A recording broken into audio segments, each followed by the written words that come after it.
쾅 대성그룹 40층 회장실 문이 산산조각 났다. 유리파편이 사방으로 튀었고 그 파여름이 정적에 잠겨있던 복도를 갈기갈기 찢어 놓았다. 검은 양복을 입은 남자 대여섯 명이 들이닥쳤다. 그들의 눈빛은 살기에 차 있었고 손에 들린 쇠파이프와 둔기에는 냉혹한 금속성 빛이 감돌았다. 신입비서 김민지는 순간적으로 몸을 웅크렸다. 그녀의 어깨가 미세하게 떨리는 것이 보였다. 그러나 그것은 공포가 아니었다. 5년 동안 억눌러 왔던 분노가 마침내 터져나오기 직전의 잔인한 희열이었다. 남자들은 회장실을 엉망으로 만들며 이정수 회장의 행방을 찾았다. 한 남자가 김민지를 발견하고 거친 손으로 그녀의 머리채를 움켜쥐었다. 회장 어딨어 말해. 그의 소나기에 힘이 들어갔고 김민지는 고통스러운 신음을 내뱉으며 비틀거렸다. 그녀의 얼굴에는 공포와 절망이 뒤섞여 있었지만 남자의 눈을 똑바로 응시하는 그 순간 그녀의 눈동자는 차가운 얼음 같은 섬광이 스쳐 지나갔다. 이들은 단순한 깡패가 아니었다. 잘 훈련된 살인자들, 그녀의 가면을 찢고 그녀의 진짜 정체를 세상에 드러낼 첫 번째 사냥감이었다. 이름을 대라. 김민지의 입에서 흘러나온 목소리는 너무나 나지막하고 차가워서 마치 시체의 속삭임처럼 들렸다. 남자는 어이없다는 듯 비웃으며 쇠파이프를 높이 쳐들었다. 미친 계집애가 깡이 좋네. 마지막 기회야. 그의 둔탁한 말과 함께 쇠파이프가 그녀의 머리를 향해 맹렬하게 내리꽂혔다. 그 찰나의 순간 김민지는 고개를 돌려 공격을 피했다. 동시에 그녀의 오른손이 번개처럼 움직여 남자의 손목을 낚아챘다. 뚝뼈가 부러지는 소리가 복도를 쩌렁쩌렁 울렸다. 비명과 함께 바닥에 쓰러진 남자를 뒤로하고 김민지는 나머지 남자들에게 돌아서며 싸늘한 시선을 던졌다. 그녀의 손에는 이제 방금 빼앗은 쇠파이프가 들려 있었다. 그녀의 눈빛은 더 이상 공포에 질린 비서의 그것이 아니었다. 5년 전 지옥 같은 훈련소에서 살아남기 위해 매일 피와 땀을 흘리며 단련했던 707 특수 임무대 요원의 눈빛. 그들의 숨결을 하나하나 세어가며 다음 움직임을 예측하고 있었다. 이정수 회장이 자리에 없었지만 이들은 그녀가 가장 먼저 상대해야 할 이정수 회장의 그림자들이었다. 김민지는 거친 숨을 몰아쉬며 입꼬리를 올렸다. 그녀의 웃음은 차가웠고 비릿한 피냄새와 함께 섬뜩한 분위기를 자아냈다. 그래, 이제야 좀 제대로 된 놀이 같네. 그녀의 목소리는 평소의 톤보다 훨씬 낮고 위협적이었다. 그녀의 몸은 이미 5년의 공백을 깨고 완벽한 전투태세를 갖추고 있었다. 이 도시의 차가운 밤은 이제 그녀의 복수를 위한 핏빛 무대가 될 예정이었다. 그리고 이 깡패들은 그 무대의 첫 번째 막을 올릴 희생양이었다. 이런 미친 리더로 보이는 남자가 경악하며 뒤로 물러섰다. 그의 눈은 방금 전까지 무력한 먹잇감이었던 김민지가 한순간에 맹수로 돌변하는 모습을 따라가지 못했다. 이미 손목이 부러진 남자는 바닥에 뒹굴며 고통스러운 신음을 내뱉었다. 김민지는 미동도 하지 않았다. 그녀의 시선은 이미 다음 상대를 향해 있었다. 나머지 4명의 남자들은 잠시 혼란스러워했지만 이내 분노에 찬 얼굴로 그녀를 향해 달려들었다. 가장 먼저 달려든 남자는 둔탁한 쇠파이프를 크게 휘둘렀다. 김민지는 몸을 옆으로 틀어 공격을 가볍게 피했다. 동시에 그녀의 발이 남자의 무릎을 정확히 가격했다. 우드득 끔찍한 파열음과 함께 남자는 무릎을 꿇었다. 김민지는 쇠파이프로 그의 정수리를 가볍게 내려쳤다. 힘을 싣지 않았지만 정확한 타격은 남자를 그 자리에서 고꾸라뜨리기에 충분했다. 나머지 남자들은 김민지의 경이로운 움직임에 잠시 멈칫했다. 둘이 협공을 시작했다. 한 남자는 정면에서 주먹을 날리고 다른 남자는 뒤에서 달려들었다. 이정수 회장실은 고급스러운 가구들로 가득했지만 김민지에게는 모두 무기였다. 그녀는 주먹을 날리는 남자의 팔을 잡아당겨 그의 몸을 방패 삼아 뒤에서 달려오는 남자의 공격을 막아냈다. 뒤에 있던 남자의 둥기가 그의 동료의 어깨에 정확히 박혔다. 의학고통에 찬 비명과 함께 두 남자는 서로 뒤엉켜 바닥에 쓰러졌다. 이제 남은 것은 2명이었다. 그들은 김민지가 보통 인물이 아님을 직감했다. 그들은 섣불리 달려들지 않고 거리를 두고 그녀를 포위했다. 김민지는 그들이 훈련받은 자들임을 눈치챘다. 이들은 단순한 깡패가 아니라 사설 용역업체에서 일하는 전문가들이었다. 그녀의 입가에 묘한 미소가 번졌다. 그래, 이 정도는 돼야 좀 싸울 맛이 나지. 그녀의 낮고 싸늘한 목소리는 얼어붙은 복도 공기를 더욱 차갑게 만들었다. 한 남자가 날렵하게 달려들며 발차기를 시도했다. 김민지는 몸을 낮춰 발차기를 피했고 그의 발목을 낚아채 균형을 무너뜨렸다. 남자는 비틀거리며 넘어졌고 그녀는 그의 얼굴을 향해 발을 뻗었다. 하지만 남은 한 남자가 재빨리 달려와 그녀를 막아섰다. 김민지는 그 남자를 상대하며 쓰러진 남자를 신경 쓰지 않는 척했다. 그녀의 시선은 정면을 향하고 있었지만 모든 감각은 주변을 주시하고 있었다. 그녀의 예상은 정확했다. 쓰러진 남자가 허리춤에서 칼을 꺼내 기습 공격을 시도했다. 김민지는 고개를 숙여 칼날을 피하고 동시에 손에 든 쇠파이프로 남자의 팔목을 정확하게 가격했다. 칼을 든 남자는 고통에 찬 비명도 지르지 못하고 칼을 놓쳤다. 김민지는 그의 팔을 비틀어 다시 바닥에 내동댕이 쳤다. 이제 남은 것은 단 한 명, 리더였다. 그는 이미 동료들이 속수무책으로 당하는 모습을 보며 겁에 질려 있었다. 김민지는 리더를 향해 천천히 걸어갔다. 그녀의 구두 소리가 텅 빈 복도를 울렸다. 리더는 공포에 질려 뒷걸음질 치다 마침내 벽에 등을 기댔다. 그는 그녀의 눈빛에서 죽음의 그림자를 보았다. 너 대체 누구야? 그는 떨리는 목소리로 물었다. 김민지는 아무 말 없이 쇠파이프를 바닥에 내던졌다. 쨍그랑 금속성 소리가 날카롭게 울렸다. 그녀는 맨손으로 그를 상대할 생각이었다. 그것은 힘의 과시이자 동시에 잔혹한 경멸이었다. 김민지가 주먹을 날리자 리더는 두 손으로 겨우 막아냈다. 그의 팔은 그녀의 주먹에 밀려 뒤로 꺾였다. 김민지는 그의 허점을 노려 복부를 강하게 가격했다. 그는 고통에 찬 숨을 들이마셨다. 그녀는 그의 머리채를 잡고 벽에 내리꽂았다. 둔탁한 소리와 함께 리더는 정신을 잃었다. 모든 상황은 불과 3분도 채 되지 않아 끝났다. 복대는 쓰러진 남자들의 신음소리만이 가득했다. 김민지는 엉망이 된 회장실을 돌아보며 거친 숨을 몰아쉬었다.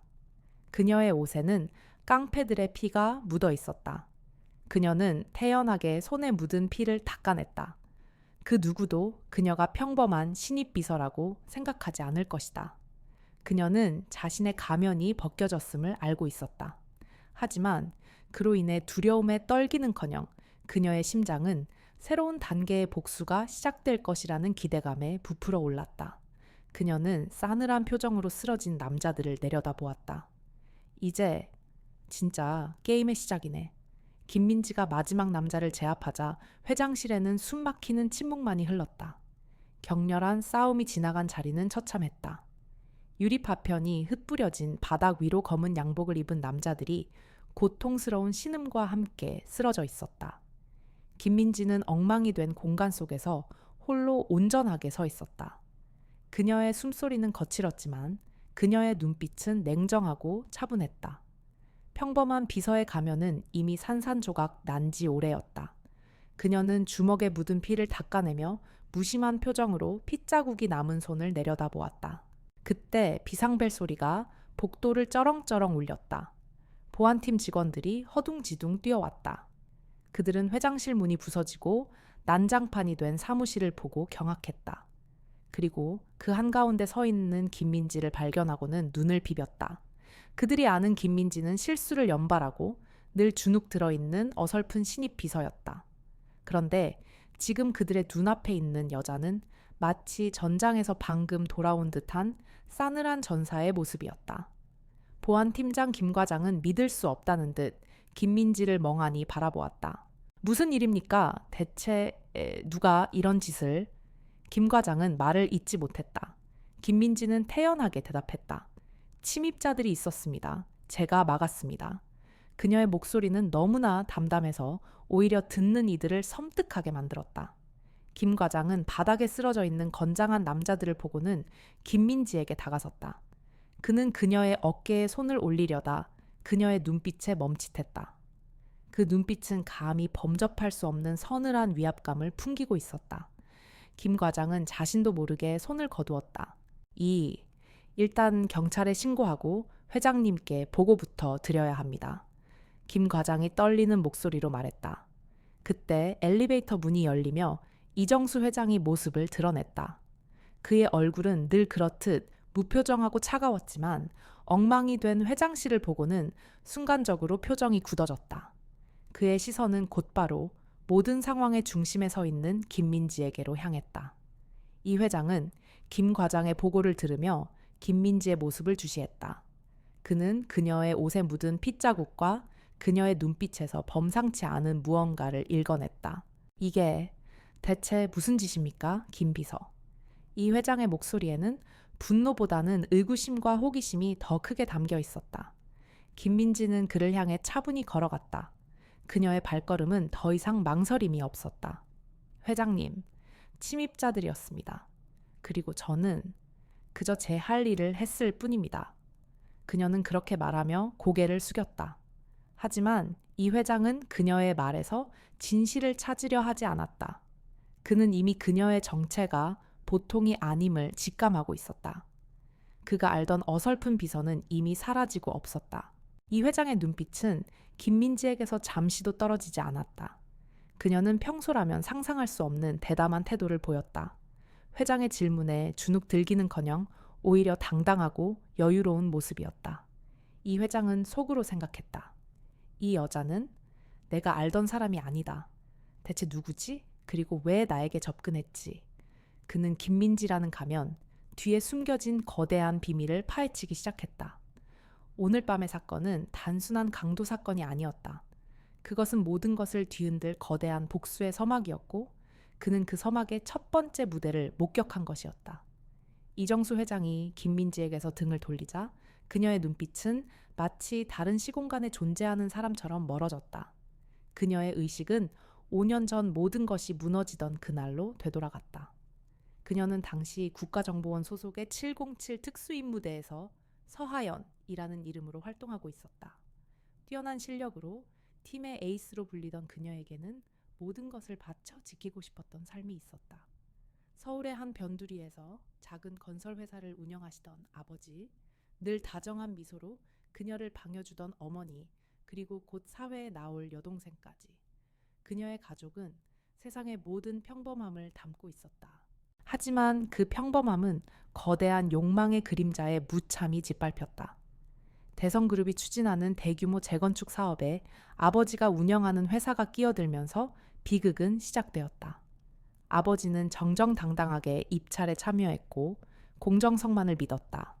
그러나 대성그룹은 이미 뒷돈과 로비로 모든 것을 조작하고 있었다.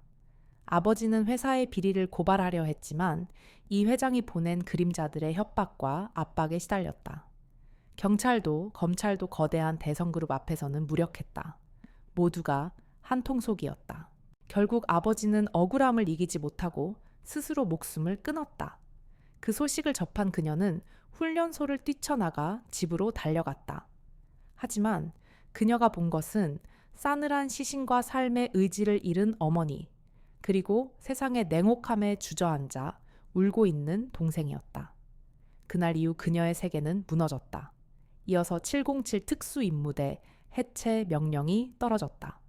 그녀는 직감적으로 해체 명령이 이정수 회장의 영향력 때문임을 알았다. 진실을 아는 자들을 모두 제거하려는 잔인한 계획이었다. 그녀는 군의 공식적인 기록에서 완전히 삭제되었고 하루아침에 존재 자체가 사라진 유령이 되어버렸다. 온 세상이 거대한 장막 뒤에 숨겨진 진실을 외면하는 것 같았다.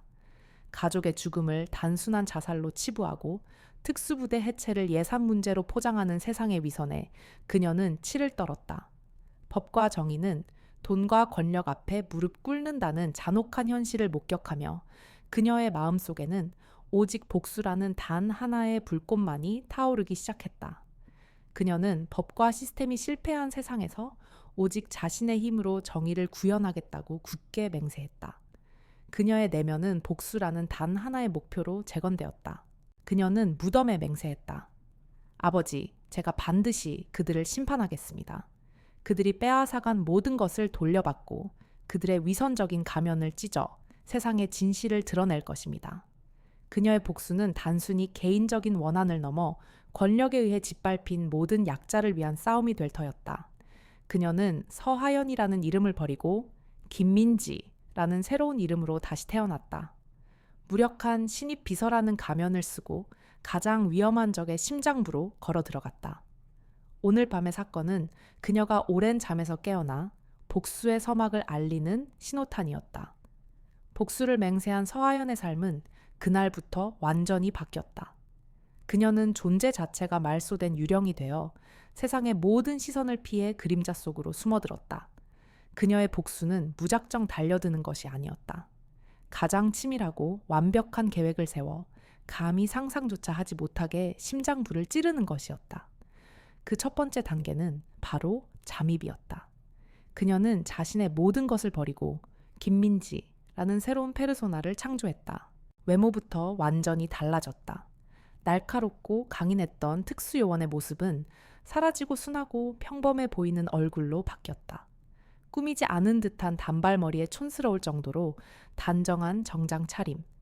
그녀는 가장 흔하고 그래서 눈에 띄지 않는 인물이 되기 위해 철저히 자신을 위장했다. 이력서도 완벽하게 조작되었다. 명문대 졸업장이 아닌 지방의 평범한 대학교를 졸업한 흔한 전공의 졸업생. 뛰어난 능력을 숨기기 위해 일부러 평범 이하의 스펙을 만들었다. 그녀는 철저히 자신을 무능하고 어설프며 주변의 질책에 쉽게 주눅 드는 사람으로 포장했다. 그녀의 이런 치밀한 위장은 완벽하게 성공했다. 면접관들은 그녀를 보고 별다른 특기 없는 무난한 인재라고 평가했고 이정수 회장 역시 그녀에게 별다른 기대를 하지 않았다. 오히려 이 회장은 그녀의 어설픈 모습이 마음에 들었는지 내가 뭘 시켜도 절대 사고 칠 것 같지 않군 이라고 비아냥거렸다. 김민지는 속으로 웃었다. 사고를 치지 않는 것이 아니라 당신이 상상도 못할 사고를 계획하고 있는 것입니다. 그녀는 그렇게 다짐하며 비서실로 첫 출근을 했다. 첫째 날부터 그녀의 연기는 시작되었다. 커피 심부름을 하다가 잔을 엎지르고 중요한 서류를 옮기다가 발을 헛디뎌 넘어지는 식의 의도적인 실수들. 동료 직원들은 그런 그녀를 보고 혀를 찾고 이정수 회장은 매일같이 그녀를 질책했다. 김 비서 정신 좀 차려 단순한 일도 제대로 못하나 그의 날카로운 목소리는 그녀의 귓가를 맴돌았지만 그녀의 마음은 조금도 흔들리지 않았다. 오히려 그의 질책이 그녀의 연기가 성공적이라는 증거이기에 그녀는 그 질책을 즐기기까지 했다. 오랜 훈련으로 단련된 그녀의 몸은 모든 실수를 완벽하게 실수처럼 보이게 만들었다. 일부러 넘어질 때 몸이 다치지 않게 균형을 잡는 법 커피를 쏟았을 때 옷에 얼룩이 남지 않게 하는 법까지. 모든 것이 치밀한 계산 아래 이루어졌다. 그녀의 목표는 이 회장의 가장 가까운 곳에 머물며 그의 모든 움직임을 감시하고 그의 비밀을 캐내는 것이었다. 그리고 오늘 그토록 기다렸던 기회가 찾아왔다. 깡패들의 침입은 그녀의 계획에 없던 변수였지만 동시에 그녀에게는 자신의 능력을 증명하고 이 회장에게 깊은 인상을 심어줄 절호의 기회이기도 했다. 김민지의 연기력이 빛을 발하는 순간이었다. 그녀는 깡패들에게 붙잡혀 겁에 질린 연기를 완벽하게 해냈다. 그리고 그들이 그녀의 숨겨진 분노를 터뜨릴 마지막 도화선을 당기자 그녀는 망설임 없이 가면을 벗어던졌다. 그녀의 본능이 이끄는 대로 움직였다. 피 튀기는 싸움. 그녀의 손에서 쇠파이프가 휘둘러질 때 그녀는 더 이상 김민지가 아닌 서하연이었다.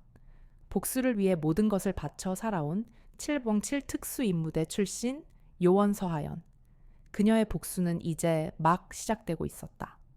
그날 밤의 폭력적인 혼란 속에서 이정수 회장은 김민지를 꿰뚫어 보는 듯한 차가운 시선을 거두지 않았다. 그의 눈빛은 감사나 놀라움이 아닌 철저한 분석과 계산으로 가득 차 있었다. 보안팀이 상황을 정리하고 쓰러진 남자들을 밖으로 끌어내는 동안 그는 엉망이 된 회장실 한가운데 서 있는 김민지에게 다가섰다. 김 비서, 내가 알던 당신은 이런 사람이 아니었소. 그의 목소리는 낮고 위협적이었다. 단순한 질문이 아니었다. 그것은 이미 그녀의 정체를 간파했다는 조용한 선전포고였다. 김민지는 가면을 고쳤었다. 하지만 완벽한 겁쟁이의 가면은 아니었다. 그녀는 살짝 떨리는 듯한 어깨와 상처 입은 표정을 지으며 대답했다. 회장님, 저도 제가 어떻게 그랬는지 모르겠습니다. 그저 살아야겠다는 생각밖에 없었습니다. 그녀의 대답은 논리적으로 허점이 없었다. 극한 상황에서 인간은 숨겨진 힘을 발휘한다는 일반적인 논리를 이용한 연기였다. 그러나 이정수 회장은 쉽게 속지 않았다. 그는 그녀의 손목과 목덜미를 스치듯 살폈다. 훈련된 군인에게서나 볼 수 있는 단단한 근육과 상처들을 확인하려는 듯이 살아야겠다는 생각만으로 건장한 남자 대여섯을 제압할 수 있다고, 그것도 맨손으로, 이 회장은 비웃듯 말했다. 그의 목소리에는 차가운 조롱이 묻어 있었다. 김 비서, 나는 내가 모르는 인물을 내 곁에 두지 않소. 당신은 오늘부로 해고야. 그의 결정은 단호했다. 김민지는 순간적으로 동요하는 표정을 지었지만 그녀의 내면은 오히려 환희로 가득 찼다. 해고, 그의 눈을 속였다는 뜻이었다. 그러나 이 회장의 다음 말은 그녀의 예상을 완전히 뒤엎었다. 해고, 하려 했으나 당신의 능력이 아깝군. 이 회장은 말을 이었다. 당신 같은 인재를 그냥 보내기에는 내 사업가적 본능이 허락하지 않아. 오늘 밤 일은 없던 것으로 하겠소. 대신 당신은 내게 당신의 가치를 증명해야 할 거야. 그의 제안은 명확했다. 단순한 비서가 아닌 도구로서의 가치를 증명하라는 것. 김민지는 이정수 회장의 속셈을 읽었다. 그는 그녀의 진짜 정체를 알아내고 그녀가 가진 숨겨진 힘을 자신의 야망을 위해 이용할 생각이었다. 어떤 가치를 말씀하시는 건지 김민지는 여전히 순진한 비서의 목소리로 물었다. 이 회장은 그녀의 눈을 똑바로 응시했다. 그의 눈에는 깊은 심연이 담겨 있었다. 내가 당신을 믿을 수 있는 인물인지, 그리고 당신이 나에게 진정으로 필요한 사람인지, 당장 내일 아침까지 지난 5년간 우리 회사에 대한 모든 정보를 정리해서 가져오시오. 이정수 회장은 마지막으로 차가운 말을 남기고 자리를 떠났다. 그는 그녀의 모든 것을 파헤쳐 그녀를 완전히 장악하려 할 터였다. 김민지는 텅 빈 회장실에 홀로 남아 있었다. 그녀의 손바닥에 묻은 핏자국은 이미 말라붙어 있었다. 그녀의 심장은 차갑게 뛰고 있었다. 예상치 못한 이정수 회장의 제안은 그녀의 복수 계획에 새로운 변수를 추가했다. 그는 그녀를 감시하는 동시에 그녀를 시험할 것이었다. 하지만 김민지는 두렵지 않았다. 오히려 그녀의 입가에 묘한 미소가 번졌다. 이정수 회장님, 당신의 눈을 속이고 당신의 가장 가까운 곳에서 당신을 무너뜨리는 것, 그것이 나의 유일한 목표입니다. 이제 복수의 게임은 새로운 단계로 접어들었다. 다음 날 아침 김민지는 평소보다 일찍 출근했다. 엉망이었던 회장실은 밤사이 말끔하게 정리되어 있었고 어제의 참혹한 흔적은 마치 없었던 일처럼 사라져 있었다. 이정수 회장은 이미 자리에 앉아 있었다. 그가 든 신문에는 어제 회장실 난입 사건에 대한 기사가 작게 실려 있었지만 내용은 단순한 사소한 소동으로 축소되어 있었다. 김민지는 그 기사를 보고 회장에게 거대한 힘이 있다는 것을 다시금 확인했다. 그가 그녀를 왜 해고하지 않았는지, 그리고 왜 그녀를 시험하려 하는지 조금씩 이해가 되기 시작했다. 회장님 어제 말씀하신 자료입니다. 김민지는 A4 용지 한 장을 회장 책상 위에 조용히 올려두었다. 이 회장은 아무 말 없이 서류를 읽었다. 거기에는 대성그룹의 지난 5년간 모든 투자와 인수합병 과정이 요약되어 있었다. 그가 직접 지시하지도 않았는데 그녀는 완벽하게 해내었다. 자료를 읽어 내려가는 이 회장의 표정은 미동도 없었지만 그의 눈빛은 점차 깊어졌다. 그는 그녀가 단순한 비서가 아님을 이미 확신하고 있었다. 어제 내가 묻지 않았던가? 지난 5년간 우리 회사에 대한 모든 것을 정리해 오라고. 이 회장은 서류를 내려놓으며 말했다. 김민지는 담담하게 대답했다. 네, 그래서 모두 정리해 왔습니다. 저는 회장님께 필요한 사람이 되고 싶습니다. 그녀의 목소리는 진심처럼 들렸다. 하지만 그녀의 눈빛은 흔들림이 없었다. 그녀는 이 회장이 무엇을 원하는지 정확히 알고 있었다. 그는 단순히 비서의 능력을 확인하려는 것이 아니었다. 그녀가 가진 숨겨진 힘과 정보력을 확인하고 싶어 했다. 이 회장은 의자에서 몸을 일으켜 창가로 향했다. 지난 5년간 우리 회사는 많은 일을 겪었소. 내부의 적들은 겉으로는 웃고 있지만 속으로는 칼을 갈고 있지. 나는 그런 이들을 내 곁에 둘 수 없소. 그의 말은 명확했다. 그의 주변에는 그를 배신하고 그의 자리를 호시탐탐 노리는 자들이 있었다. 그는 그들을 제거할 도구가 필요했다. 그리고 김민지는 그에게 완벽한 도구처럼 보였다. 김비서, 내가 당신의 모든 것을 알고 있다고 생각하겠지. 하지만 나는 당신의 과거에 관심이 없소. 오직 당신이 가진 능력에만 관심이 있지. 이 회장은 몸을 돌려 김민지를 바라보았다. 그의 눈빛은 이미 그녀를 도구로 여기고 있었다. 내가 당신의 뒤를 봐주는 대신 당신은 내게 충성해야 할 거야.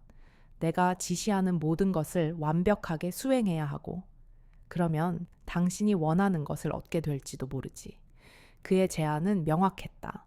그녀가 가진 복수심을 이용하여 자신의 야망을 이루려는 계략이었다. 김민지는 고개를 숙였다. 회장님, 제가 회장님의 뜻대로 움직이면 저에게는 어떤 이득이 있습니까? 이 회장은 비웃듯 대답했다. 글쎄, 당신의 복수를 도와줄 수도 있지. 물론 내가 원하는 것을 얻은 후에 말이야. 어떤가 나의 제안에 응할 텐가. 그의 목소리에는 거절은 있을 수 없다는 오만함이 담겨 있었다.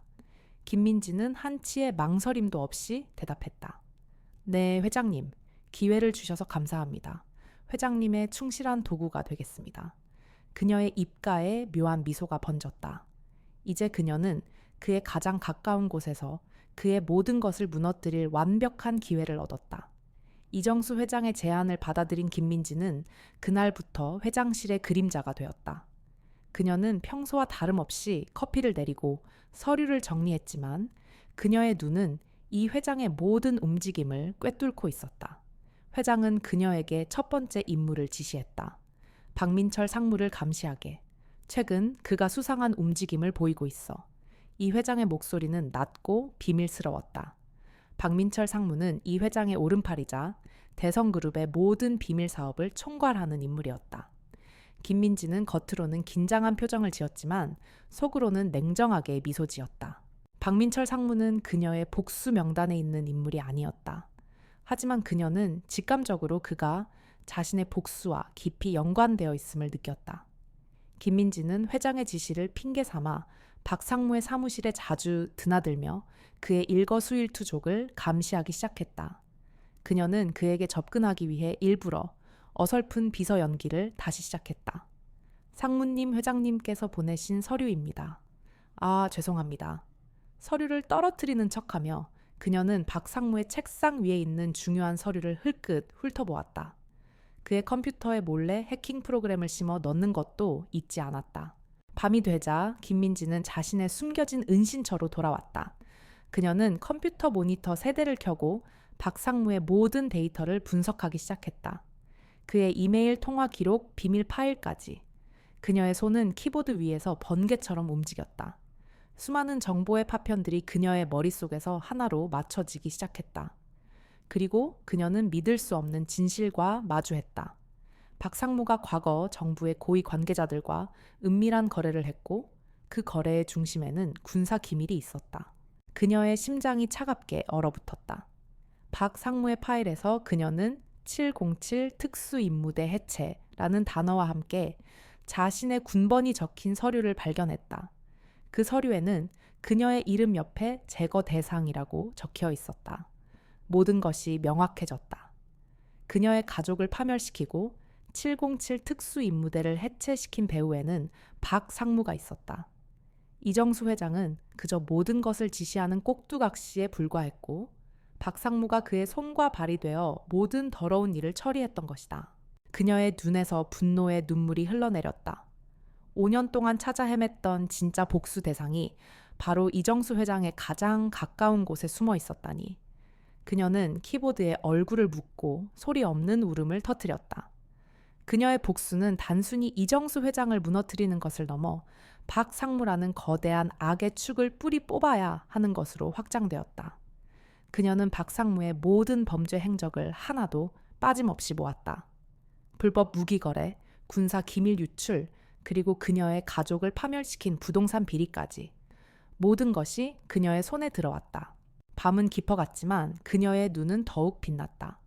그녀는 복수를 향한 뜨거운 열망으로 가득 차 있었다. 이제 그녀에게는 두 명의 적이 있었다.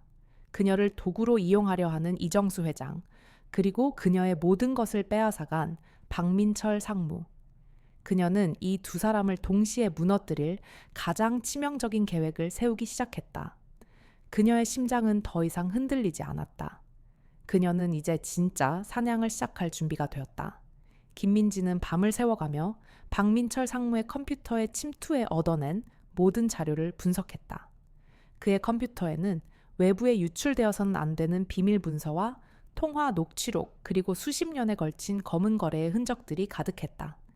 김민지는 쉴 새 없이 모니터 세대를 오가며 퍼즐 조각을 맞추듯 모든 정보를 재배열했다. 그리고 그녀는 충격적인 진실과 마주했다. 박민철 상무가 자신의 아버지에게 대성그룹의 사업권을 넘기라고 협박했던 녹취록, 그리고 아버지가 모든 것을 포기하고 절망에 빠졌던 순간의 기록들이 있었다. 그녀는 분노와 함께 손을 떨었다. 박민철은 단순한 집행자가 아니었다. 그는 이정수 회장의 묵인 아래 모든 일을 계획하고 실행한 장본인이었다. 아버지가 목숨을 끊은 날, 박민철은 대성그룹의 법무팀과 함께 현장에 나타나 사건을 은폐하려 했다. 모든 것이 계획적이었다. 심지어 아버지의 회사를 헐값에 인수하기 위해 미리 계획된 파산 절차까지 있었다. 김민지는 이 모든 것이 거대한 악의 그림자가 만든 작품이라는 것을 깨달았다. 하지만 그녀에게 가장 큰 충격을 안겨준 것은 따로 있었다. 박민철의 비밀 폴더에서 발견된 한 파일, 707 프로젝트 종결이라는 제목의 그 파일에는 707 특수임무대 해체에 대한 상세한 계획이 담겨 있었다. 박민철은 국가안보를 위협하는 무기 개발 프로젝트를 은폐하기 위해 특수부대의 존재 자체를 말소시키려 했다. 그 과정에서 그녀의 전우들이 모두 죽음으로 내몰렸던 것이다. 그들의 죽음은 단순한 사고가 아니었다. 거대한 기업의 이익을 위해 계획된 살인극이었다. 김민지는 키보드 위로 무너져 내렸다. 5년 동안 그녀의 마음을 짓누르던 죄책감과 슬픔이 한꺼번에 터져나왔다. 그녀는 자신의 가족과 전우들의 죽음이 모두 이정수 회장의 이익을 위해 박민철이 설계한 잔혹한 계획이었다는 것을 알게 되었다. 그녀의 복수는 단순히 이정수 회장을 향한 것이 아니었다. 박민철이라는 악마를 세상에 드러내고 그에게 정의의 심판을 내리는 것이 그녀의 진정한 목표가 되었다. 동이 트기 시작할 무렵 김민지는 자리에서 일어났다. 그녀의 눈은 이미 분노와 슬픔을 넘어선 차가운 결의로 가득 차 있었다. 그녀는 박민철의 모든 비리를 철저히 분류하고 정리했다. 그의 모든 움직임, 모든 거래, 모든 죄를 한눈에 볼 수 있도록 도표로 만들었다. 이 모든 증거들은 그녀의 복수를 위한 완벽한 무기였다. 그녀는 이제 더 이상 어둠 속에 숨어있는 사냥꾼이 아니었다. 그녀는 복수의 깃발을 들고 세상 밖으로 나갈 준비가 되었다. 이정수 회장이 그녀를 도구로 이용하려 했다면 그녀는 그가 상상도 못할 방식으로 그를 이용할 터였다. 김민지는 자신의 복수를 위해 박민철을 잡는 동시에 이정수 회장이 그녀를 배신하게 만드는 계획을 세우기 시작했다. 그녀는 그들을 벼랑 끝으로 몰고 갈 치명적인 게임을 설계했다. 복수라는 이름의 잔혹한 연극의 막이 이제 막 오르려 하고 있었다. 그리고 그녀는 그 연극의 주인공이었다.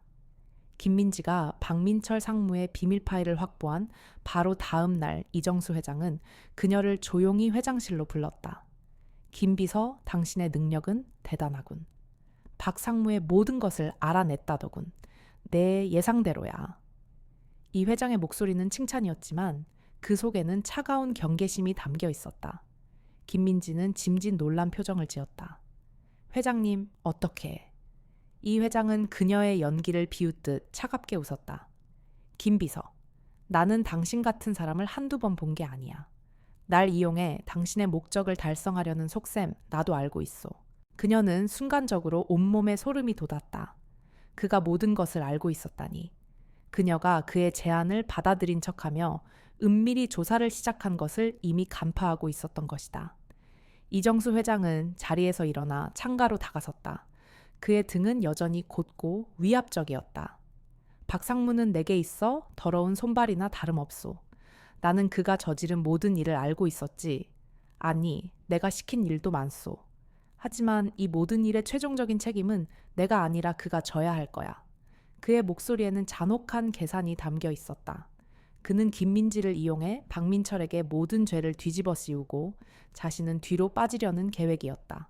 김민지의 눈에 증오가 타올랐다. 이정수 회장은 단순한 공범이 아니었다. 그는 모든 것을 알고도 자신의 이익을 위해 살인과 부정을 묵인한 가장 비열하고 잔혹한 공범이었다. 그녀는 그에게서 어떤 양심의 가책도 느끼지 못했다. 그저 자신의 안위와 이익만을 생각하는 냉혈한이었다. 그녀는 이정수 회장이 박민철보다 더 큰 악이라는 것을 깨달았다. 그녀의 복수는 이 순간부터 방향을 바꾸었다. 그래서 저를 이용하시려는 겁니까? 김민지는 떨리는 목소리로 물었다. 이 회장은 고개를 끄덕였다. 당신은 모든 증거를 가지고 있지. 내가 시키는 대로 박상무를 세상에 폭로하고 내게 유리한 증거들을 조작하면 돼. 그러면 당신이 원하는 것을 얻게 될 거야. 복수 그리고 돈. 그는 그녀에게 거부할 수 없는 제안을 하는 척했다. 하지만 김민지는 이미 그가 파놓은 함정의 깊이를 알고 있었다. 그가 원하는 것을 얻은 후 그녀 역시 세상에서 사라지게 될 것이라는 것을. 김민지는 자리에 앉아 노트북을 열었다. 그리고 그가 보는 앞에서 능숙하게 파일을 조작하기 시작했다. 박민철의 모든 죄를 이정수 회장이 지시한 것으로 꾸미고 이 회장의 죄는 교묘하게 박민철의 단독 범행으로 보이게 만들었다. 그녀의 손은 번개처럼 빨랐고 그녀의 눈은 냉정했다. 이정수 회장은 그녀의 행동을 보며 만족스럽게 웃었다. 좋아. 역시 내 선택은 틀리지 않았군. 그는 자신이 김민지를 완벽하게 장악했다고 믿었다. 하지만 그는 몰랐다. 지금 김민지가 조작하고 있는 것은 박민철의 죄가 아니라 이정수 회장 자신의 파멸이라는 것을. 김민지는 노트북을 덮으며 말했다. 회장님, 준비가 끝났습니다. 이제 회장님께서 원하시는 대로 박상무를 제거할 수 있습니다. 그녀의 목소리는 충성스러웠지만 그 속에는 차가운 조롱이 숨겨져 있었다. 이정수 회장은 그녀의 완벽한 연기에 속아 넘어갔다. 그는 그녀가 자신의 도구가 되었다고 생각했지만 사실 그녀는 이미 그의 등 뒤에 칼을 겨누고 있었다. 복수의 최종 무대 대성그룹 창립 기념 파티가 다가오고 있었다. 그리고 김민지는 그 무대에서 가장 잔인한 연극의 막을 올릴 계획이었다. 대성그룹 창립 50주년 기념 파티가 열리는 날 서울의 가장 화려한 호텔 연회장은 그야말로 대한민국 상류층의 집결지였다. 이정수 회장은 연단에 올라 화려한 조명 아래서 수많은 박수갈채를 받고 있었다. 그의 옆에는 완벽한 모습으로 미소 짓는 비서 김민지가 서 있었다. 그녀의 손에는 회장의 연설 자료가 담긴 태블릿이 들려 있었다. 그녀의 표정은 평소처럼 차분했지만 그녀의 눈은 불꽃처럼 타오르고 있었다. 이 모든 것이 그녀가 설계한 복수의 무대였다. 회장이 연설을 시작했다. 대성그룹이 지난 50년간 이룩한 성과는 모두 우리 직원들의 땀과 노력 덕분입니다. 그는 위선적인 미소를 지으며 자신을 영웅처럼 포장했다. 김민지는 그의 연설에 맞춰 대형 스크린에 미리 준비한 영상을 띄웠다. 처음에는 회사의 성공적인 역사를 담은 영상이 나왔다. 그러나 영상이 끝나갈 무렵 김민지가 은밀히 입력한 코드가 실행되자 스크린의 영상은 순식간에 바뀌었다. 스크린에는 대성그룹의 이면이라는 제목과 함께 충격적인 자료들이 나타나기 시작했다. 첫 번째 화면에는 박민철 상무의 비밀 계좌 내역과 그가 빼돌린 천문학적인 액수의 돈들이 상세하게 나타났다. 이어서 두 번째 화면에는 서하연이라는 이름과 함께 그녀의 가족 사진과 아버지의 회사를 헐값에 인수하는 계약서가 떴다. 연 회장은 술렁이기 시작했다. 사람들은 수군거리며 스크린에 집중했다. 하지만 이정수 회장은 아직 상황을 파악하지 못하고 있었다. 그는 김민지에게 속삭였다. 김 비서, 이게 대체 무슨 일이지?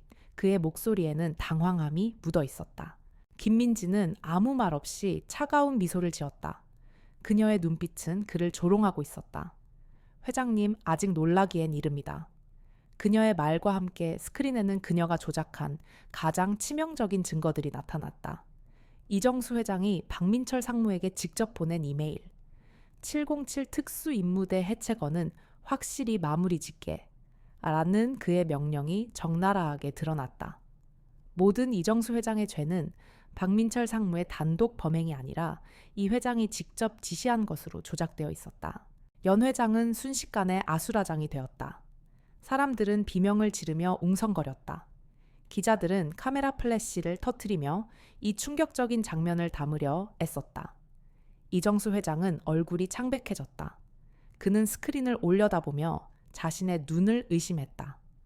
그가 믿고 따르던 김민지가 자신을 배신했다는 사실, 그리고 그녀가 자신의 파멸을 위해 이 모든 것을 계획했다는 사실에 그는 경악했다. 그는 분노에 찬 얼굴로 김민지를 노려보았다. 네가 감히. 그는 말을 잇지 못했다. 김민지는 이정수 회장의 귓가에 조용히 속삭였다. 회장님, 저의 이름은 김민지가 아닙니다. 제 진짜 이름은 서하연입니다. 5년 전 당신과 박민철에게 모든 것을 빼앗긴 707 요원이자 당신이 파멸시킨 한 가족의 딸입니다. 그녀의 목소리는 조용했지만 그 속에는 한치의 흔들림도 없었다.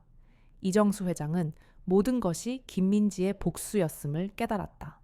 그의 입에서 아무런 소리도 나오지 않았다.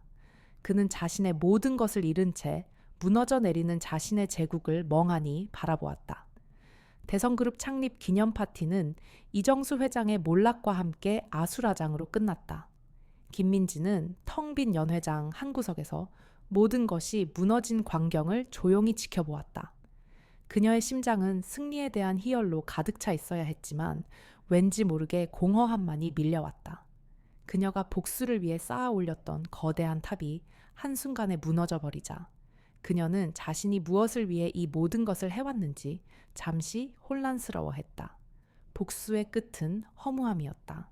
경찰과 기자들이 연 회장을 장악했고 이정수 회장은 현장에서 체포되었다. 그는 김민지를 향해 차갑고 격렬한 증오의 눈빛을 던졌지만 그녀는 미동도 하지 않았다.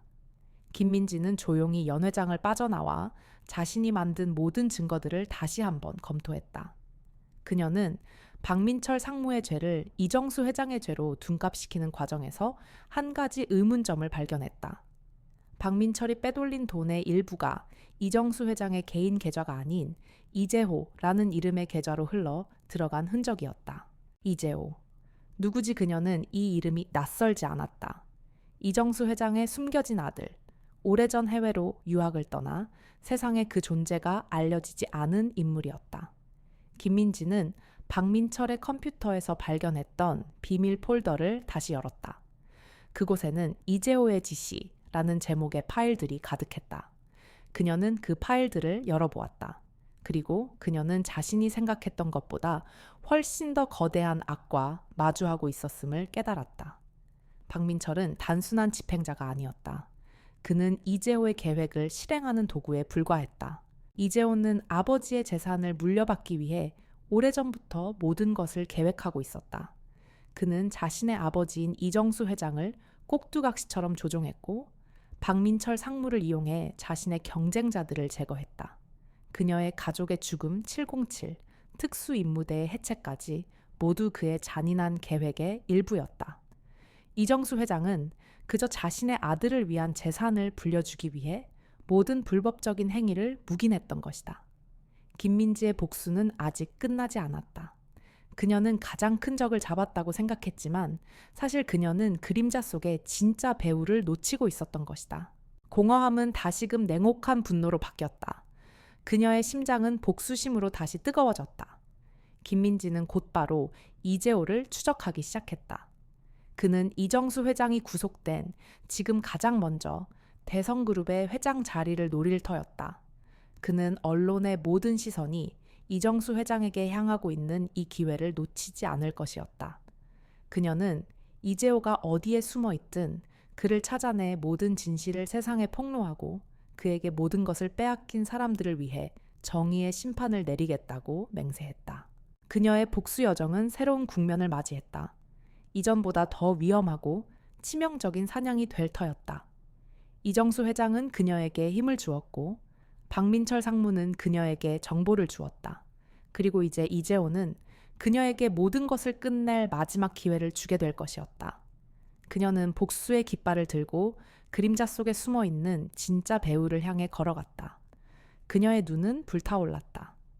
이 게임의 마지막 승자가 누가 될지는 아무도 알 수 없었다. 이정수 회장이 구속된 직후 김민지는 그림자 속으로 다시 사라졌다. 그녀의 목표는 오직 하나, 이재호. 회장의 아들이자 모든 비극의 진짜 배우였다. 그녀는 이재호가 대성그룹의 회장 자리를 차지하기 위해 자신의 아버지마저 이용하고 파멸시켰음을 알고 있었다. 이재호는 모든 언론의 시선이 아버지에게 쏠린 틈을 타 은밀히 미국으로 도주하려 하고 있었다. 김민지는 707 요원 시절에 추적 기술을 총동원해 그의 행방을 쫓았다. 이재호는 자신의 신변 안전을 위해 철저하게 움직였다. 전직 특수부대 출신 경호원들 수십 명을 고용했고 모든 동선에 감시망을 설치했다. 하지만 김민지에게 그런 경호는 아무런 의미가 없었다. 그녀는 그림자처럼 그의 뒤를 밟으며 그의 모든 계획을 한 발 앞서 파악했다. 공항으로 향하는 그의 차량을 추적하고 그의 경호원들을 하나씩 무력화시켰다. 그녀의 움직임은 빠르고 조용했으며 한치의 오차도 없었다. 경호원들은 자신들이 무엇에 당했는지조차 깨닫지 못하고 차례로 쓰러졌다. 마침내 김민지는 이재호를 쫓아 한적한 항구 창고에 이르렀다. 그곳에는 이재호가 도피를 위해 준비해둔 개인 제트기가 기다리고 있었다. 그는 자신의 경호원들이 모두 사라진 것을 보고 불안한 표정으로 주위를 살폈다. 대체 무슨 일이야? 그때 어둠 속에서 김민지가 모습을 드러냈다. 그녀의 얼굴에는 어떤 감정도 읽을 수 없었다. 오직 차갑고 냉정한 증오만이 감돌고 있었다. 이재호는 그녀를 보고 순간적으로 몸이 얼어붙었다. 그는 그녀가 누구인지 그리고 왜 자신을 쫓고 있는지 본능적으로 직감했다. 서하연, 네가 어떻게 여기까지? 이재호의 목소리는 경악으로 떨렸다. 김민지는 한 걸음씩 그에게 다가섰다. 그녀의 발소리는 이재호에게 죽음의 종소리처럼 들렸다. 5년 전 당신이 날 죽였다고 생각했나 보죠. 하지만 난 살아남았습니다. 그리고 당신이 저지른 모든 죄를 밝혀낼 증거를 가지고 왔습니다. 이재호는 비웃듯 말했다. 내가 저지른 죄, 서하연. 내가 지시했을 뿐이야. 모든 더러운 일은 박민철이 했고 내 아버지도 묵인했지. 너의 가족이 망한 것도 네 동료들이 죽은 것도 모두 그들의 욕심 때문이야. 난 그저 그들에게 내가 원하는 것을 얻었을 뿐. 그의 잔혹하고 오만한 말에 김민지의 분노는 극에 달했다. 그녀는 주먹을 불끈 쥐었다. 당신이 그 모든 비극을 설계했잖아. 당신의 욕심 때문에 수많은 사람이 희생됐어. 707 부대 해체도 당신의 지시였지. 김민지의 외침에 이재호는 표정 하나 바뀌지 않고 대답했다. 그래, 그들이 알고 있는 비밀이 너무 많았거든. 영웅 노름하다, 죽은 주제에 뭐가 억울하다는 거지. 그의 조롱 섞인 말은 김민지의 가슴에 비수처럼 꽂혔다. 그녀는 더 이상 망설이지 않았다. 그녀의 손이 빠르게 움직여 그의 팔을 꺾었다. 이재호는 비명을 질렀다. 그의 팔은 고통에 꺾였고 그는 무릎을 꿇었다. 김민지는 그의 머리채를 움켜쥐고 고개를 들게 했다. 이건 시작에 불과해. 당신이 내게서 빼앗아간 모든 것을 돌려받을 거야. 그리고 당신이 저지른 모든 죄는 세상에 공개될 거야. 그녀는 그의 귓가에 차갑게 속삭였다. 이재호의 눈은 공포로 가득 찼다. 그는 자신이 파멸시켰다고 생각했던 작은 존재가 이제 자신의 모든 것을 파멸시킬 거대한 존재가 되었음을 깨달았다. 이 밤의 사냥은 그에게 가장 잔혹한 심판의 시작이었다. 김민지는 이재호를 경찰에 넘겼다. 이정수 회장의 몰락에 이어 그의 숨겨진 아들 이재호까지 구속되자 대한민국은 충격에 휩싸였다. 언론은 연일 대성그룹을 둘러싼 권력 싸움과 끔찍한 음모를 보도했다. 이재호는 모든 죄를 부인하며 오만하게 버텼지만 김민지가 준비한 증거들 앞에서는 속수무책이었다. 박민철의 컴퓨터 파일, 그가 직접 저지른 불법 무기 거래와 707 특수임무대, 해체 관련 기록, 그리고 그 모든 것을 지시한 이재호의 통화 녹취록까지 모든 것이 세상에 공개되었다. 그녀의 복수는 완벽했다. 그녀는 그들의 모든 것을 빼앗았다. 명성, 돈, 권력, 그리고 미래까지. 그들은 세상 사람들에게 가장 비열하고 잔혹한 악마로 낙인 찍혔다. 이정수 회장은 구속 수감되었고 이재호 역시 구속되어 법의 심판을 기다리게 되었다. 그들은 그들이 파멸시킨 서하연의 복수 앞에 무릎 꿇었다. 그녀는 그들이 파멸하는 모습을 보며 아무런 감정도 느끼지 못했다. 오히려 그녀의 심장은 텅 빈 것처럼 차가웠다. 복수가 끝난 후 그녀는 홀로 5년 전에 집으로 돌아왔다.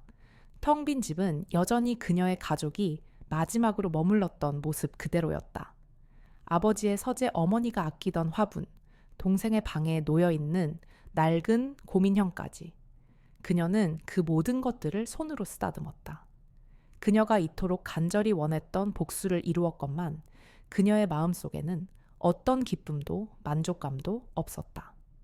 5년 내내 그녀를 지탱해 주었던 분노와 증오가 사라지자 그 자리는 설명할 수 없는 공허함으로 가득 찼다. 내가 무엇을 위해 싸웠지? 그녀는 자신에게 물었다. 복수는 그녀의 삶의 전부였다.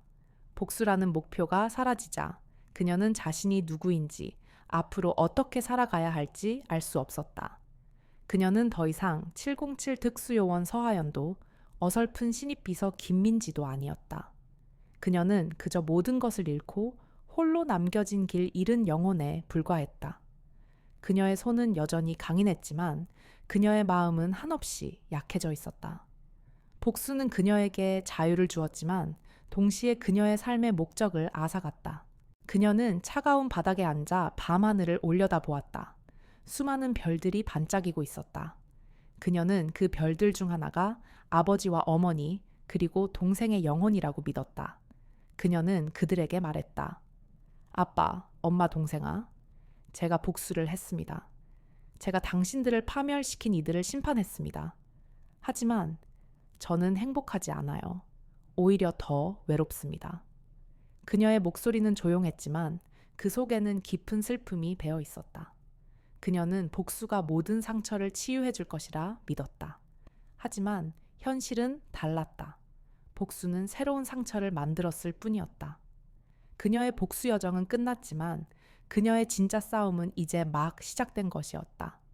이정수 회장과 이재호가 구속된 후 세상은 잠시 혼란에 빠졌다가 다시 평온을 되찾았다. 언론의 보도가 잠잠해지고 대성그룹은 새로운 회장을 선출하며 재건에 나섰다. 모든 것이 정상으로 돌아가는 것처럼 보였지만 김민지의 삶은 그렇지 못했다. 그녀는 여전히 텅 빈 마음과 과거의 그림자 속에서 헤매고 있었다.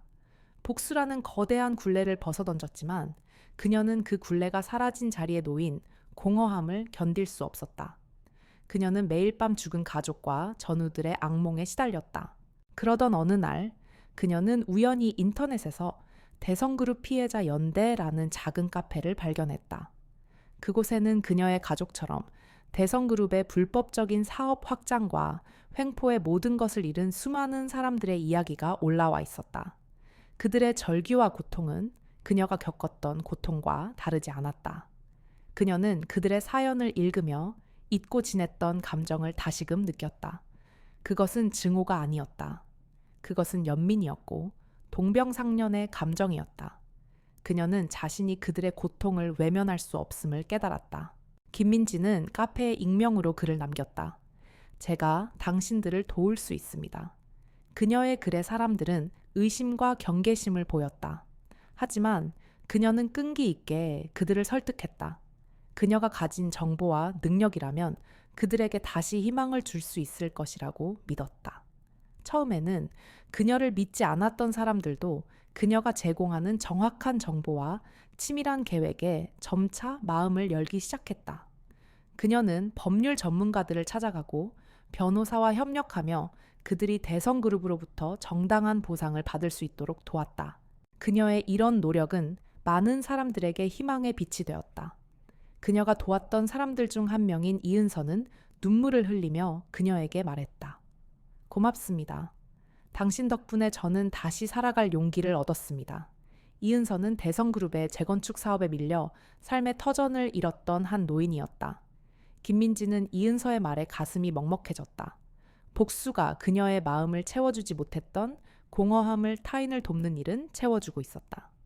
그녀는 비로소 자신이 나아갈 길을 발견한 것 같았다. 김민지는 더 이상 과거의 서하연도 복수의 화신도 아니었다. 그녀는 이제 고통받는 사람들을 돕고 정의를 위해 싸우는 새로운 삶을 살기 시작했다. 그녀는 자신의 능력을 파괴가 아닌 건설적인 일에 사용했다. 그녀의 이야기는 입소문을 타고 퍼져나갔고 사람들은 그녀를 정의의 그림자라고 불렀다. 그녀는 이제 더 이상 어둠 속에 숨어 있지 않았다. 그녀는 자신의 존재를 드러내고 다른 사람들에게 희망을 주려 했다. 복수의 길 끝에서 그녀는 파멸이 아닌 구원을 찾았다. 그녀의 새로운 삶은 이제 막 시작된 것이었다. 이정수 회장과 그의 아들 이재호가 구속되자 대한민국은 발칵 뒤집혔다. 대성그룹의 위선적인 가면이 벗겨지고 그들의 추악한 실체가 세상에 드러났다. 언론은 연일 그들의 비리를 폭로했다. 국민들은 충격과 함께 분노했다. 한때 존경받던 기업가의 몰락은 순식간에 이루어졌다. 이정수 회장은 경영 일선에서 물러났고 그의 모든 자산은 동결되었다. 법의 심판은 정의로웠고 이정수와 이재호는 그들이 저지른 죄에 대한 대가를 치르게 되었다. 그들의 권력은 한낱 모래성처럼 허무하게 무너져 내렸다. 박민철 상무 역시 구속되었다.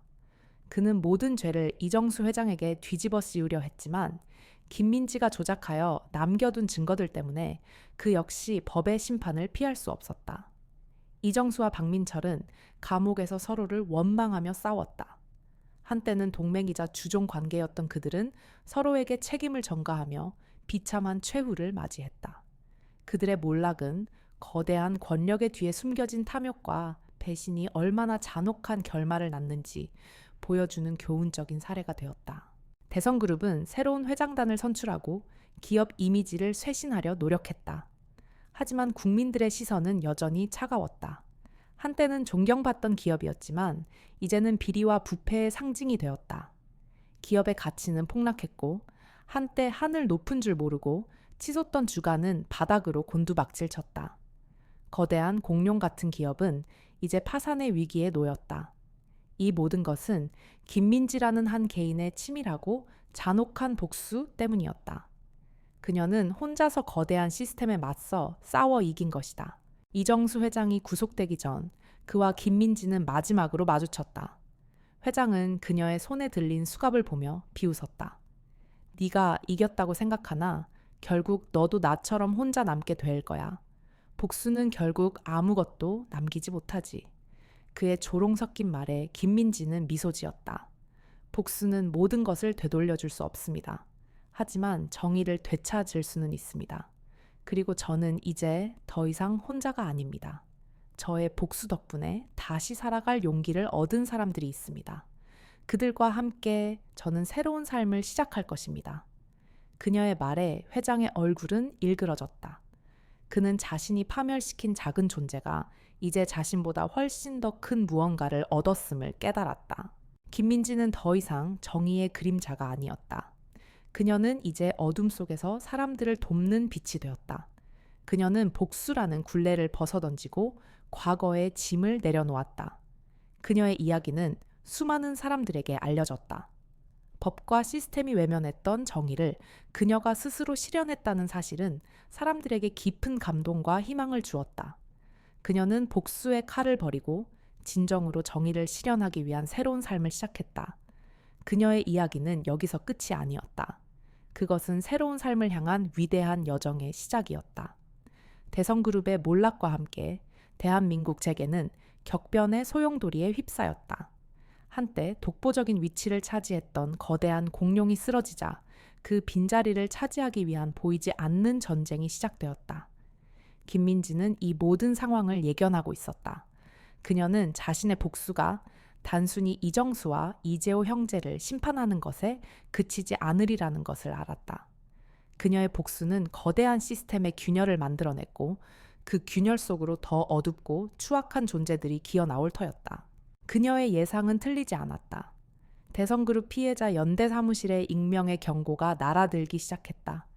이 일에서 손 떼라. 아니면 네가 사랑하는 모든 것을 잃게 될 것이다. 협박의 내용은 점점 더 노골적이고 치명적으로 변해갔다. 김민지가 돕고 있는 피해자들의 신변을 위협했고 그들의 가족에게까지 접근했다. 김민지는 707 특수임무대 시절의 직감으로 이들이 단순한 깡패가 아님을 알았다. 그들의 움직임은 조직적이었고 매우 치밀했다. 마치 그림자처럼 존재했다. 김민지는 이 경고의 배후를 추적하기 시작했다. 그녀는 박민철의 컴퓨터에서 발견했던 비밀 파일들을 다시 한번 분석했다. 그 파일들에는 섀도우 컴퍼니라는 정체불명의 조직에 대한 암호화된 기록들이 있었다. 그들은 이정수 회장의 몰락을 지켜보며 대성그룹의 모든 기술과 자산을 조용히 흡수하려 하고 있었다. 이재호와 이정수는 그저 섀도우 컴퍼니의 거대한 계획 중 일부였을 뿐이었다. 그녀의 복수는 한낱 도마뱀의 꼬리를 자른 것에 불과했던 것이다. 그녀의 마음은 다시금 차갑게 식어갔다. 복수가 끝났다고 생각했던 순간 그녀는 더 거대하고 음침한 악의 존재와 마주하게 되었다. 이들은 단순히 돈과 권력을 원하는 것이 아니었다. 이들은 세상을 지배하려는 야심을 가지고 있었다. 그들은 모든 것을 조용히 통제하고 모든 것을 감시하고 있었다. 김민지는 자신이 얼마나 위험한 존재와 맞서고 있었는지 깨달았다. 그녀의 복수가 그들에게는 성가신 장애물에 불과했을 것이다. 그녀는 복수의 칼날을 버리고 새로운 삶을 시작하려 했지만 운명은 그녀를 다시 전사로 만들고 있었다. 그녀는 더 이상 혼자가 아니었다. 그녀를 믿고 따랐던 수많은 피해자들이 그녀의 뒤에 있었다. 그녀는 그들을 지키기 위해 다시 싸울 수밖에 없었다. 그녀는 복수가 아닌 진정한 정의를 위해 싸워야 할 때가 왔음을 깨달았다. 그녀의 싸움은 이제 끝나지 않았다. 그것은 끝없는 전쟁의 시작이었다. 그녀는 자신이 짊어져야 할 운명을 피할 수 없음을 알았다. 김민지는 조용히 자리에서 일어났다. 그녀는 자신의 복수가 가져온 예기치 않은 결과에 대해 생각했다. 그녀는 복수의 길 끝에서 구원을 찾았지만 그 구원은 또 다른 위험을 불러왔다. 그녀는 이제 더 이상 복수의 화신이 아니었다. 그녀는 고통받는 사람들을 보호하고 거대한 악에 맞서 싸우는 빛이 되어야 했다. 그녀의 어깨는 무거웠지만 그녀의 눈은 다시금 차갑고 단호하게 빛났다. 이제 그녀의 진짜 이야기가 시작되려 하고 있었다. 새로운 위협 섀도우 컴퍼니의 존재를 확인한 김민지는 더 이상 과거의 그늘에 머물러 있지 않았다. 그녀는 복수를 위해 갈고 닦았던 모든 능력을 이제는 사람들을 지키는 데 사용하기로 결심했다. 그녀는 대성그룹 피해자 연대 사무실을 재정비하고 이곳을 거대한 시스템의 폭력에 맞서는 전초기지로 만들었다. 그녀는 혼자가 아니었다. 그녀가 복수를 통해 구원했던 수많은 피해자들이 이제 그녀의 가장 든든한 동료가 되었다. 그녀는 그들의 눈빛에서 더 이상 절망이 아닌 새로운 희망을 보았다. 그녀의 복수는 단순히 복수로 끝나지 않았다. 그것은 수많은 사람들에게 용기를 주었고 그들이 다시 일어설 수 있는 힘을 주었다. 그녀는 이제 더 이상 복수의 화신이 아니었다. 그녀는 억압받는 사람들을 돕고 정의를 실현하기 위해 싸우는 영원한 전사가 되었다. 그녀의 삶의 목적은 이제 자신을 위한 복수가 아닌 모두를 위한 정의가 되었다. 그녀는 매일 밤 악몽에 시달리던 과거의 악령에서 벗어나 비로소 진정한 자유를 얻었다. 그녀의 자유는 모든 것을 파괴하는 분노가 아니었다. 그것은 모든 것을 다시 건설할 수 있는 의지였다. 어느 날 그녀는 이은서와 함께 커피를 마시며 지난날의 이야기를 나누었다. 당신이 아니었다면 저는 평생 그들의 그림자 속에서 살았을 겁니다. 정말 고맙습니다. 이은서의 진심 어린 말에 김민지는 미소 지었다. 제가 한 것이 아닙니다. 당신의 용기가 당신을 구한 것입니다. 그녀의 목소리에는 진심이 담겨 있었다. 복수라는 이름의 길을 걸으며 그녀는 파멸을 보았지만 이제 그녀는 그 길의 끝에서 인간의 가장 아름다운 감정인 희망을 발견했다. 그녀는 이 모든 과정이 자신을 위한 것이었음을 깨달았다. 복수는 그녀의 상처를 치유하기 위한 하나의 과정이었다. 그 과정이 끝난 후 그녀는 복수가 아닌 새로운 삶을 선택했다. 그녀는 이제 매일 아침 거울 속에 자신을 보며 자신이 누구인지 고민하지 않았다. 그녀는 이제 자신에게 주어진 삶을 충실히 살아가는 한 명의 사람이었다. 그녀는 더 이상 가면을 쓰지 않았다. 그녀의 얼굴에는 진정한 평화가 깃들어 있었다. 이 모든 이야기는 한 개인의 복수극으로 시작되었지만 결국 거대한 사회적 메시지를 던지고 끝났다. 힘없는 개인이 거대한 시스템에 맞서 싸워 정의를 실현할 수 있다는 희망. 그리고 복수의 끝에 남겨진 공허함을 채워주는 것은 오직 사랑과 연민뿐이라는 진실. 김민지는 이 모든 것을 깨달았다. 그녀의 이야기는 이제 끝이 아니다. 그것은 새로운 역사의 시작이었다. 그녀는 과거의 상처를 딛고 더 나은 미래를 향해 나아가고 있었다. 댓글로 여러분의 소중한 의견과 감동을 나눠주세요. 좋아요와 구독은 저희 채널에 큰 힘이 됩니다. 더 많은 분들이 이 이야기를 접할 수 있도록 주변에 공유해 주시면 감사하겠습니다. 여러분의 관심과 응원 덕분에 저희는 더 좋은 이야기로 찾아뵐 수 있습니다.